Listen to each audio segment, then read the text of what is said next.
Mauro Cid, o ex-ajudante de ordens de Jair Bolsonaro, trocou mensagens com o influenciador de extrema-direita Paulo Figueiredo durante a depredação da Praça dos Três Poderes no dia 8 de janeiro de 2023. As mensagens revelam que Bolsonaro se recusou a condenar publicamente os atos. Pois é, se você suspeitava disso, agora a gente já tem até uma possibilidade de prova aí. Vamos conversar com a Sofia Labanca agora no Plantão do Meteoro.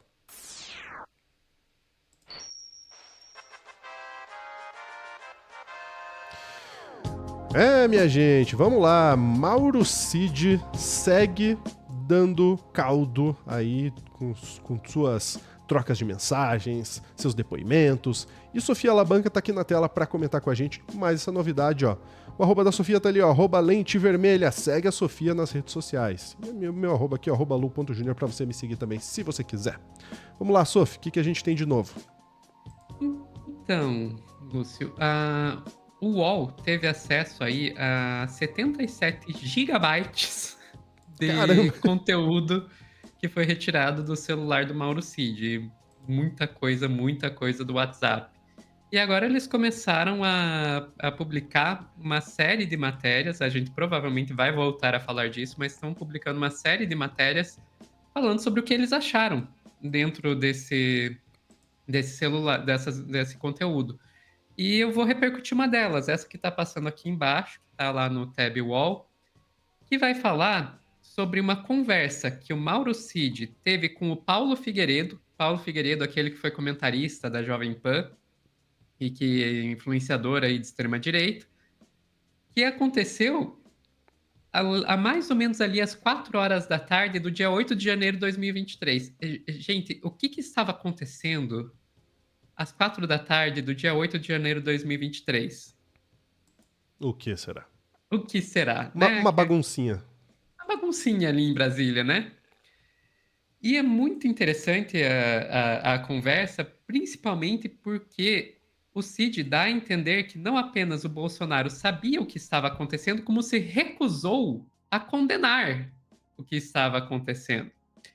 Eu vou colocar na tela a conversa que o Cid teve com o Paulo Figueiredo. Vamos lá. Aí. Então tá ali, ó, 8 de janeiro de 2023, às 4h35, o Paulo Figueiredo Filho. Estupidez sem tamanho. O presidente Bolsonaro precisa se manifestar contra isso agora. Pelo amor de Deus, eu estou no ar na Jovem Pan. Mauro Cid responde: não vai. Acabei de falar com ele. Cara, isso é muito revelador. Isso é muito revelador. O Mauro Cid mostra que o Bolsonaro sabia o que estava acontecendo. O Mauro Cid falou com ele. E ele disse que não ia se manifestar contra. Mas enfim, vamos continuar. Isso já deixou de ser por ele. Daí diz o Paulo Figueiredo, então ele vai se fuder. Cid, o povo já não aguenta mais tanta arbitrariedade. Paulo Figueiredo, não vem nada de bom disso. Cid continua, panela de pressão estoura. Figueiredo, vai ter gente morta e vão botar na conta dele. Daí tem uma mensagem apagada do Cid, não sabemos o que dizia. E o Figueiredo continua. Assim como a polícia do Capitólio ajudou no 6 de janeiro. Cara, esses FDPs acabaram de destruir a direita brasileira. Ou quem dera, né? Coisas que reaças dizem que seriam bom se fosse verdade, né? Daí o Com Cid, certeza. é diferente, bem diferente. Figueiredo continua. Puta que o pariu. Você vai ver o quão diferente quando estiver preso. Cara, o Figueiredo tá se saindo uma pessoa mais inteligente do que eu esperava, mas enfim. Sensata, né? Uma pessoa que... E daí o Cid. Olha como o Cid reage aí, se você vai ver quando estiver preso. Eu concordo com você, mas é um povo desesperado. É, eu acho que o Cid não tinha caído a ficha que ele ia ser preso mesmo. Figueiredo continua. Claro, Cid, olha o que fizeram com você. Isso deveria ser inaceitável em qualquer país do mundo. Figueiredo, claro, essas pessoas estão lá por mim também, mas estão me atrapalhando. Na verdade, estão nos fodendo. Cid continua. Eu sei, a repressão aumenta e vão atrás do PR presidente, né? Figueiredo, o presidente precisa condenar isso urgente, cara. O Trump se fodeu porque demorou um pouco a fazê-lo.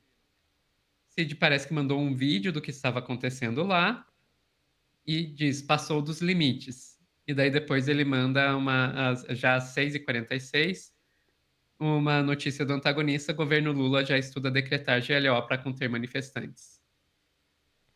E é isso que o UOL divulgou dessa conversa. Cara, é uma conversa, assim, muito interessante, Uhum. né, especialmente ali no comecinho, a parte que o Cid diz: "Eu falei com ele, ele não vai fazer nada, ele não vai falar nada". Aquilo ali assim, Xandão, o Zanin, Fux, Dino, todo o pessoal aí da primeira turma, lembrem dessa fala aí na hora de fazer o julgamento do Bolsonaro, tá?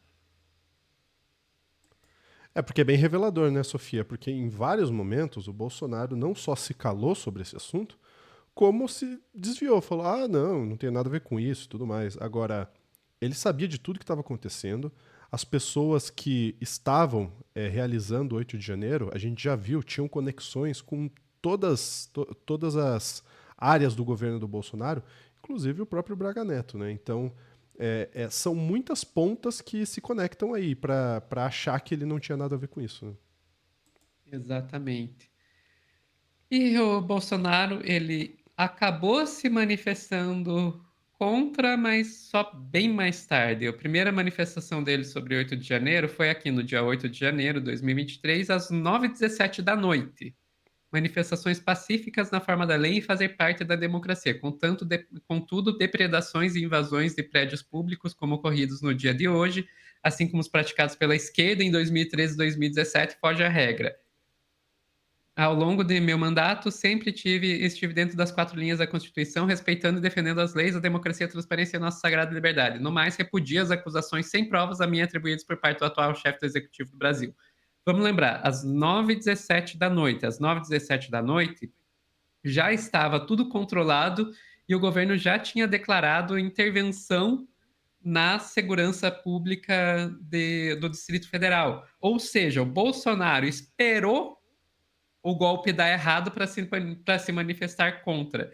E mesmo assim se manifestou contra bem daquele jeito, comparando com atos praticados pela esquerda em 2013 e 2017, nunca aconteceu nada parecido com o que aconteceu em 8 de janeiro na história, na história recente do Brasil, então não é comparável, né?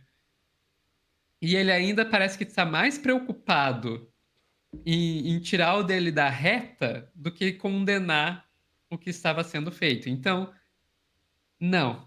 Isso aqui não isenta o Bolsonaro de maneira nenhuma. Ele esperou o negócio dar errado para falar qualquer coisa.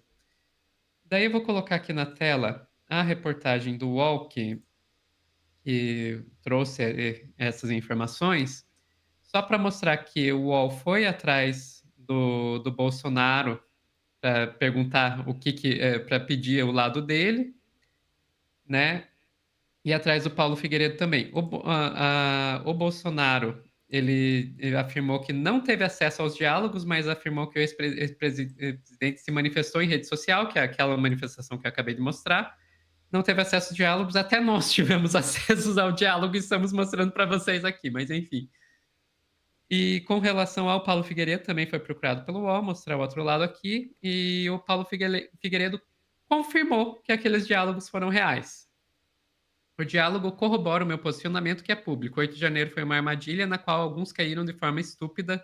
O presidente Bolsonaro, felizmente, ouviu meu conselho e reviu sua posição, condenando os atos em seguida. Em seguida, só às 9h17 da noite, como vocês viram. O que é interessante e curioso para mim, se a PF tinha acesso a esses diálogos e sabia da minha posição, por que aparentemente me indiciaram sem base alguma? E por que a PGR me denunciou? É claro que o motivo é político. Aqui, só para lembrar, o Paulo Figueiredo, sim, ele foi indiciado pela PGR, ainda não foi tornado réu, ainda não passou pelo. Ele ainda. Os grupos que já foram tornados réus ainda não chegou nele, né? Ainda vai ser julgado a denúncia da PGR contra ele, mas o papel dele foi maior do que esse diálogo aí. O papel dele passou inclusive por vazar na Jovem Pan, em live, uma carta de militares, assinadas por militares, para tentar coagir os militares que não estavam aderindo ao golpe a aderir. Então, o Paulo Figueiredo ele teve esse papel aí, de ajudar a pressionar os militares a aderir ao golpe. Ele teve aquele posicionamento ali, basicamente pela mesma razão que teve outros comandantes das Forças Armadas que não aderiram ao golpe, porque ele sabia que ia dar errado. Só por isso que ele estava condenando ali, tá? Deixar bem claro. Mas enfim, fizemos aí o trabalho de mostrar o outro lado que eles falaram para o UOL, os envolvidos. Perfeitamente, Sofia, perfeitamente. Como a gente falou, né? O Cid, ele era realmente. Quando a gente fala que ele era o ajudante de ordens ali do Bolsonaro, é porque ele estava envolvido em muita coisa mesmo. De fato, ele tinha acesso muito fácil ao Bolsonaro, estava em meio de tudo isso que a gente tem visto aí, não por acaso. Ele já foi preso, não por acaso. Ele já deu depoimento, né, em relação a isso, e ainda está surgindo coisa nova aí do que vem pela frente. Bom, vamos avançar aí nas investigações, vamos ver o que vai acontecer agora que o Bolsonaro já é réu, outros grupos aí já estão se tornando réu também. E eu quero saber a sua opinião. O que você acha que vai dar com tudo isso? O Bolsonaro vai ser preso ou não? Se você acha que sim, coloca aí hashtag Bolsonaro preso hoje aqui nos comentários, tá certo? A gente fica por aqui. Um grande abraço. Até a próxima.